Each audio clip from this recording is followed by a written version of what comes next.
Hit 3 concept psycho killing భయ. Psycho నా కొడుకులు ఉంటారు కదా, బాడీని నరికేయడం, మర్డర్లు చేసి దారుణంగా కిరాతంగా, అది భయ కాన్సెప్ట్. వాళ్ళు ఒక వెబ్సైట్ ఒకటి క్రియేట్ చేసి దాని ద్వారా చేస్తూ ఉంటారు. దాని తర్వాత అందులో నా బాడీలో ఆర్గాన్స్ కొన్ని కలెక్ట్ చేస్తారు. వాటిని ఏం చేస్తారు, వాటి ద్వారా ఏం చేస్తారు, వాటిని ఎక్కడ పంపిస్తారు. దీన్ని హీరో మన అర్జున్ సర్కారు ఎలా సెటిల్మెంట్ చేశాడు, కేసుని ఎలా సాల్వ్ చేశాడు అనేది కాన్సెప్ట్ భయ. కాన్సెప్ట్ అయితే కొత్తగా ఉంటది, బాగుంటది. వైలెన్స్ అయితే టూ మచ్ వైలెన్స్, ఎంత చెప్పినా తక్కువే. ఈ మధ్య మన మార్కో సినిమాలో చూస్తాం కదా, దానికి ఏమాత్రం తగ్గదు. మనం టెంపర్ డిపోలో పెద్ద పెద్ద దొంగలకు వస్తారు కదా మిషన్తో, ఎలా ఎలా ఎలా ఇటుగా ఉంటాడు, దానికి ఏమాత్రం తగ్గకుండా వస్తారు. నాని యాక్టింగ్ అయితే హైలైట్ భయ.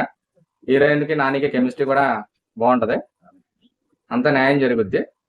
సినిమా బెటర్ దెన్ బాగుంది, న్యాయం జరుగుద్ది డబ్బులకి.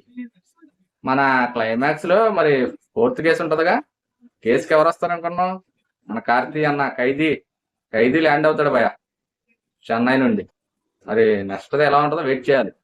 ఎనీవే గుడ్ మూవీ, మీ డబ్బులకి న్యాయం జరుగుద్ది. రెట్రో అయితే డబ్బులు నాశనం, సూర్య అన్నకు చాలా మోసం జరిగింది. ఫైనల్ గా ఈ రెండు సినిమాల్లో నాని అన్న విజయం సాధించాడు. కంగ్రాట్స్.